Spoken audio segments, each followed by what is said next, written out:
Hola a todos y bienvenidos a un nuevo vídeo. Hoy quiero pedirles que hagan un ejercicio muy simple pero inquietante. Quiero que se detengan por un segundo a mirar fijamente la imagen que tienen en este momento en pantalla. Tómense unos instantes para observar cada uno de sus trazos, la forma en que la luz se filtra entre las sombras, las texturas rugosas y la expresión completamente ajena a cualquier rasgo humano convencional.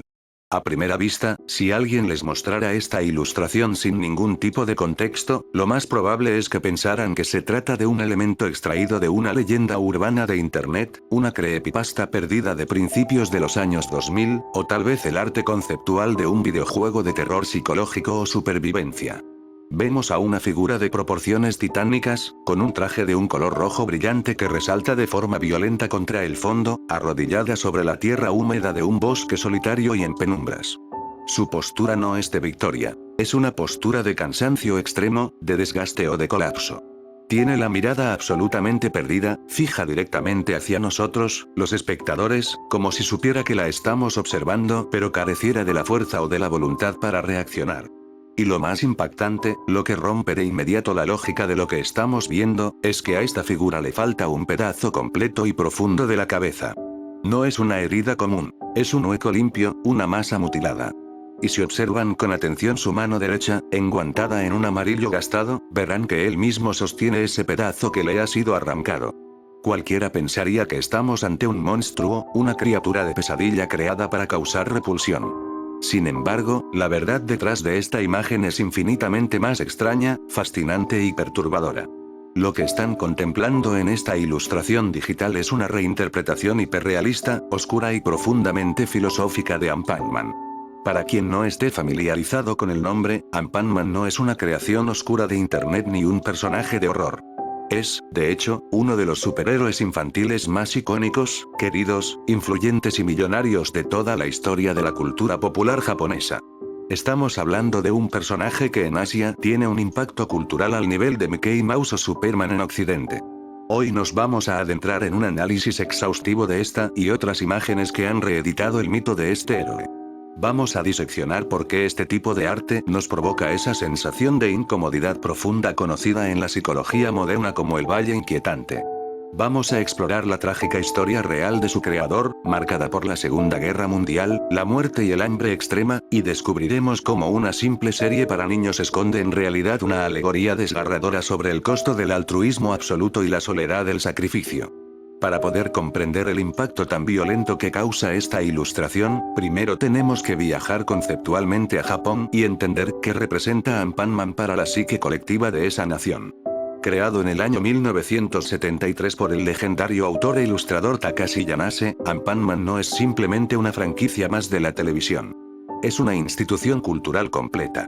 En Japón, es prácticamente imposible crecer sin cruzarse con su rostro. Los niños ven su cara en los envases de leche, en los empaques de galletas, en la ropa, en los parques infantiles, en autobuses escolares e incluso en museos enteros construidos en su honor.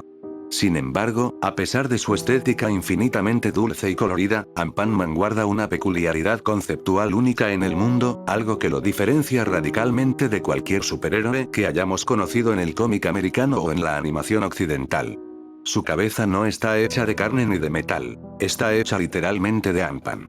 Para quienes no conozcan la gastronomía japonesa, el Ant-Man es un pan dulce tradicional, esponjoso, relleno en su interior de anko, una pasta dulce elaborada a base de judías rojas cocidas y azucaradas. Y aquí es donde la premisa del personaje rompe con todos los esquemas del heroísmo convencional. El superpoder de Ant-Man no consiste en volar a la velocidad del sonido, ni en lanzar rayos de energía por las manos, ni en aplastar a sus enemigos con una fuerza física descomunal.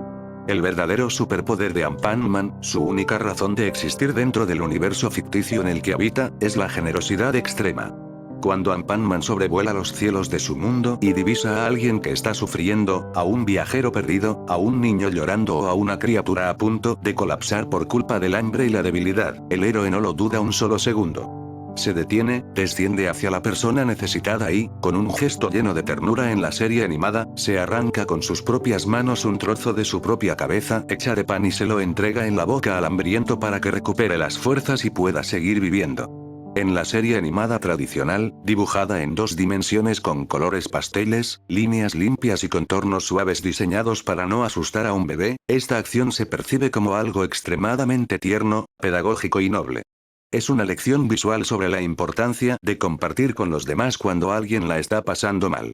Pero la pregunta que el arte digital contemporáneo ha decidido plantear es devastadora. ¿Qué sucede cuando un artista decide eliminar los filtros de la caricatura infantil y traducir esa misma premisa exacta a las leyes de la anatomía, la luz, el volumen y la realidad biológica? Lo que sucede es la obra de arte que estamos analizando. Al observar detenidamente esta primera ilustración, nos damos cuenta de cómo el artista ejecuta una deconstrucción brillante del personaje. El primer cambio drástico lo encontramos en la anatomía. En el dibujo animado, Ant-Man es un ser de proporciones infantiles, con un cuerpo redondo, extremidades cortas y una cabeza gigantesca que parece un globo flotante. Aquí, sin embargo, el artista le otorga una musculatura hiperdefinida.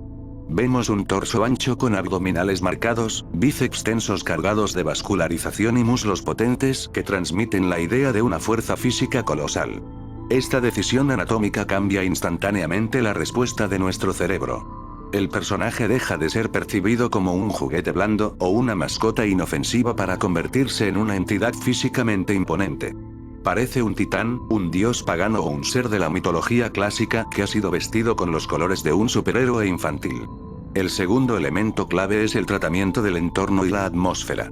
En el anime, los escenarios son prados verdes y brillantes bajo cielos azules despejados. En esta obra, el personaje está arrodillado sobre la vegetación de un bosque denso, rodeado de troncos de árboles con texturas rugosas y oscuras. La luz del sol no ilumina todo de forma pareja. Se filtra desde la esquina superior derecha creando destellos lenticulares, pero proyecta sombras profundas y pesadas en la parte inferior del cuerpo del héroe. El bosque se siente frío, húmedo y, sobre todo, abrumadoramente solitario.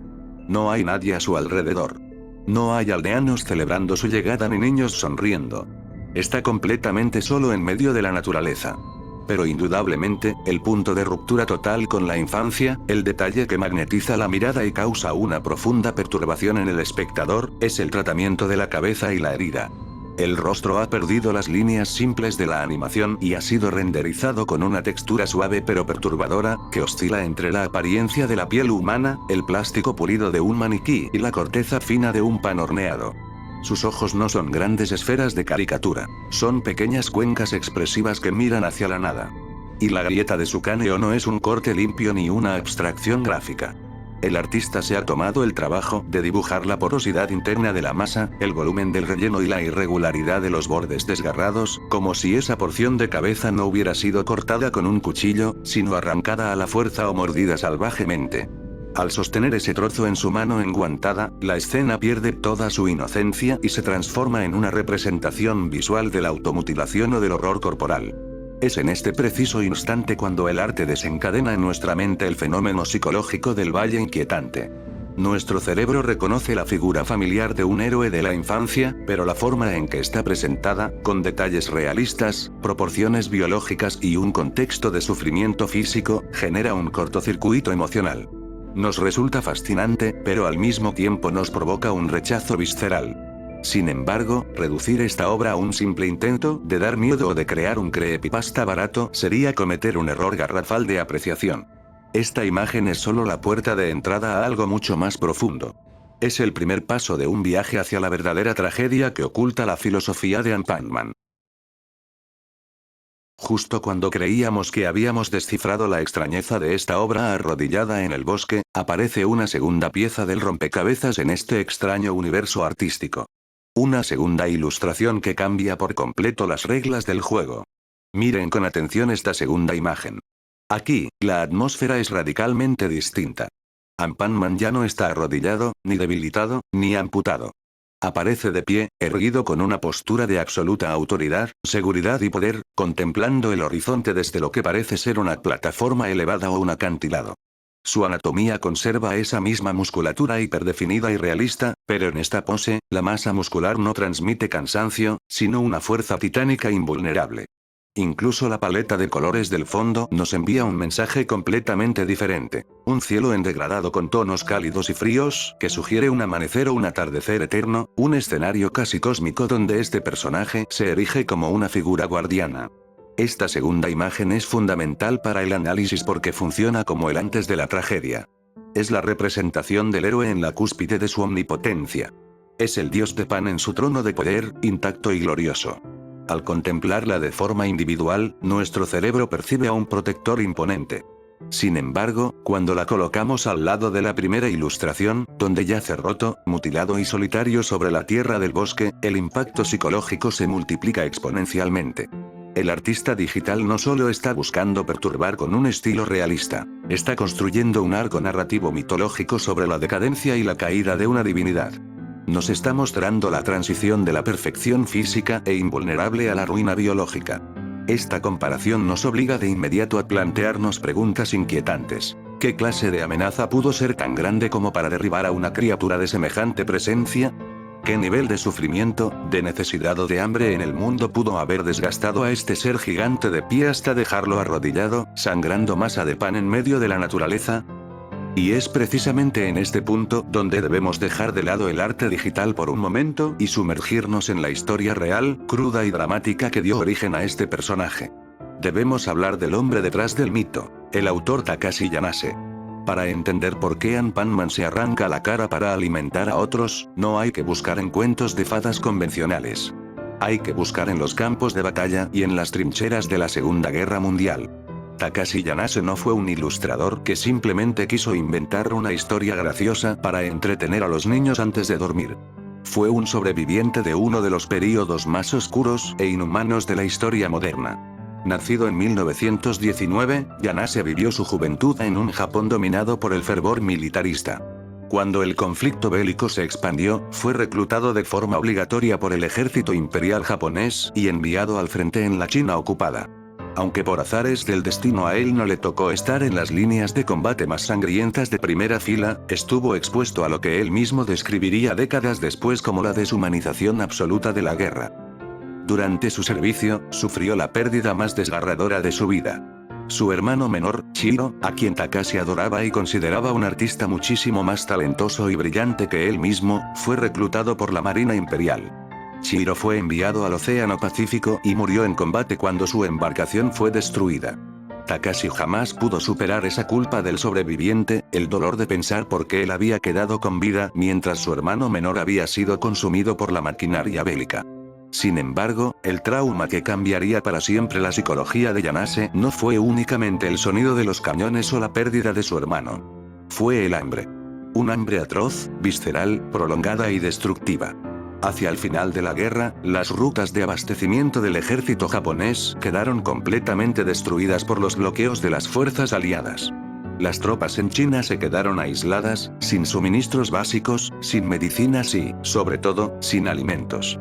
Yanase y sus compañeros de regimiento pasaron meses enteros viviendo en un estado de desnutrición extrema. Sobrevivían a base de comer hierbas silvestres, raíces de diente de león extraídas del barro y hojas de té hervidas una y otra vez hasta que no quedaba ningún sabor. Yanase contó en múltiples entrevistas que durante ese tiempo vio a hombres físicamente imponentes, soldados fuertes, entrenados y orgullosos, desmoronarse mental y físicamente en cuestión de semanas. Vio cómo la dignidad humana, la moral y la civilización se evaporaban por completo cuando el estómago estaba vacío. Vio a hombres pelear desesperadamente por un mendrugo de pan mohoso. Esa vivencia grabó a fuego una lección en la mente del autor. En el mundo real, cuando el hambre aprieta, todas las ideologías, todos los discursos patrióticos y todas las nociones abstractas de justicia se vuelven mentiras vacías. Yanase decía con frecuencia, en los cómics y en las películas, los héroes siempre luchan por la justicia venciendo a los villanos. ¿Pero qué es la justicia? La justicia cambia según el país, la política o la época. Para un país, el enemigo es el demonio, pero para el otro, el enemigo es el héroe. La única justicia verdadera e inmutable en este planeta es ayudar a quien se está muriendo de hambre. No importa quién sea, no importa si es un amigo o un enemigo. Si alguien tiene hambre, hay que darle de comer. Esa es la única verdad. De ese trauma bélico nació la semilla de Ant-Man. El personaje es, en su esencia más pura, el salvador que Takashi Yanase deseó con todas sus fuerzas que apareciera en los campos devastados de China cuando él estaba a punto de colapsar por la inanición. Por esa razón, Anpanman no porta espadas, no usa pistolas ni golpea para destruir. Su único acto heroico es la autodonación. Y es por eso que cuando trasladamos esa filosofía al estilo hiperrealista de estas ilustraciones, la escena cobra un sentido casi religioso. El sacrificio de Anpanman no es una metáfora ligera. Es el reflejo de un autor que entendió que alimentar a otro en tiempos de crisis requiere dar una parte de tu propia vida. Pero justo cuando creíamos que habíamos tocado el fondo del análisis filosófico y psicológico de esta saga de ilustraciones, nos topamos con una tercera imagen.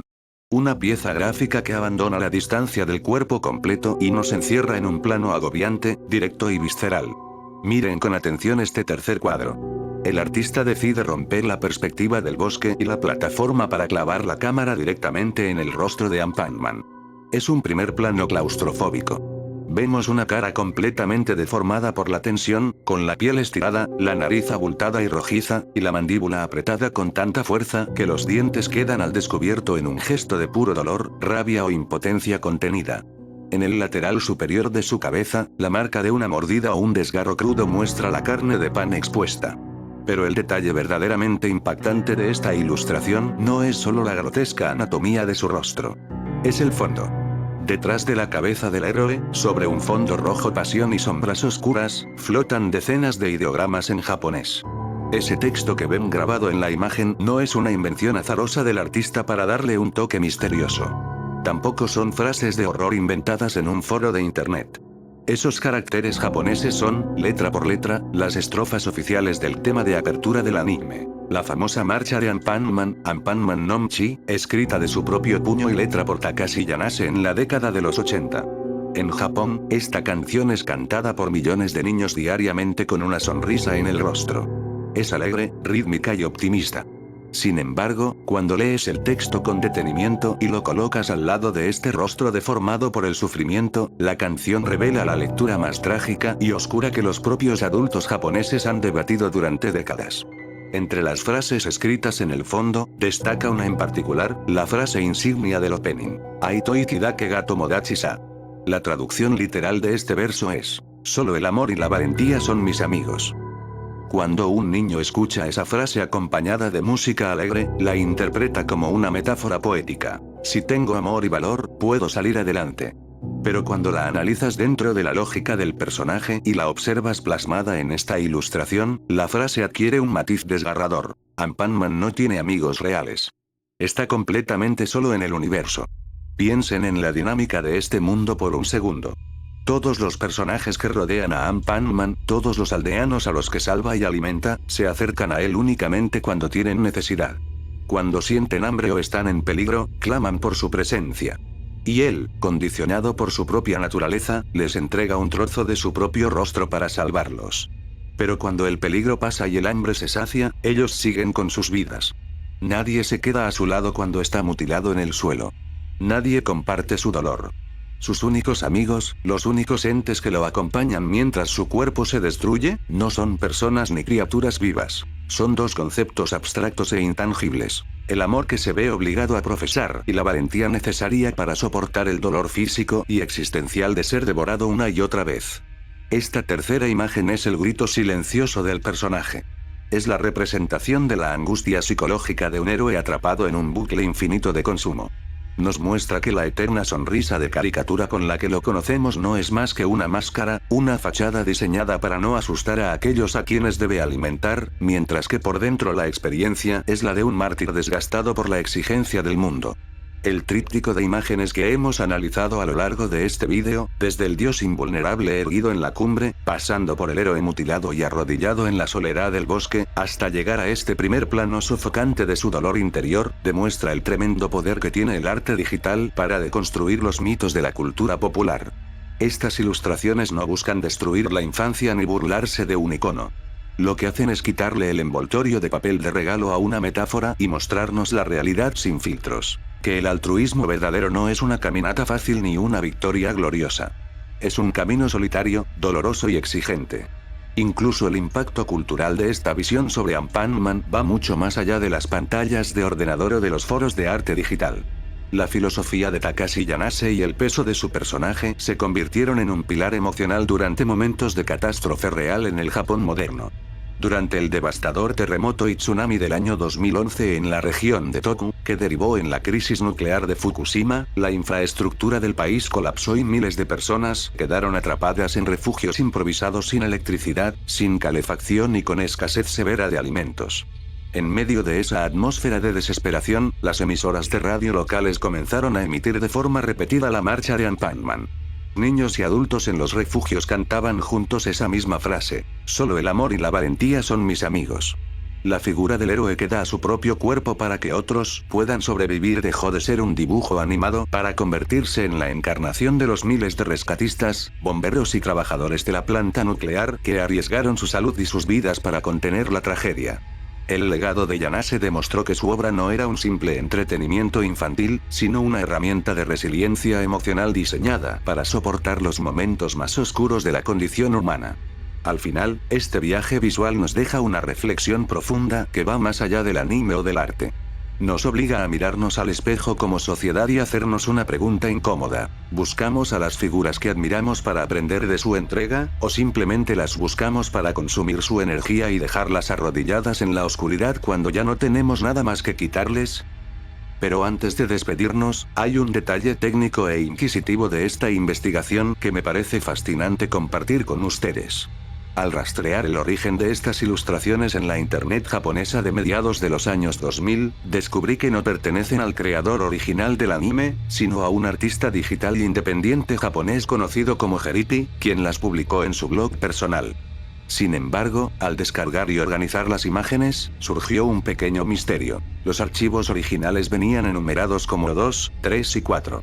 El artista concibió esta saga como una secuencia de 4 partes. Esto significa que existe, o existió, una imagen 1. Intenté rastrear por todos los medios posibles esa primera ilustración, revisando archivos antiguos, servidores japoneses fuera de línea y blogs de la época, pero la imagen 1 parece haberse perdido con los años en los rincones olvidados de la web, convirtiéndose en una pequeña pieza de Lost Media. ¿Qué mostraba ese primer cuadro? ¿Acaso era el rostro perfecto e intacto de Ant-Man antes de su primer sacrificio, o el momento en que comenzó su deformación? Si por casualidad alguno de ustedes conoce la fuente original o conserva esa primera imagen perdida, los invito a dejarla en los comentarios. Me encantaría saber qué piensan ustedes al respecto. ¿Qué sintieron al ver la evolución de estas obras? ¿Les parece que este análisis le devuelve a Ant-Man la profundidad trágica que su creador imaginó en la guerra, o prefieren quedarse con la versión inocente de la infancia? Déjenme sus comentarios y reflexiones aquí abajo. Muchas gracias por haber acompañado este análisis hasta el final y por compartir este tiempo conmigo. Nos vemos en la próxima.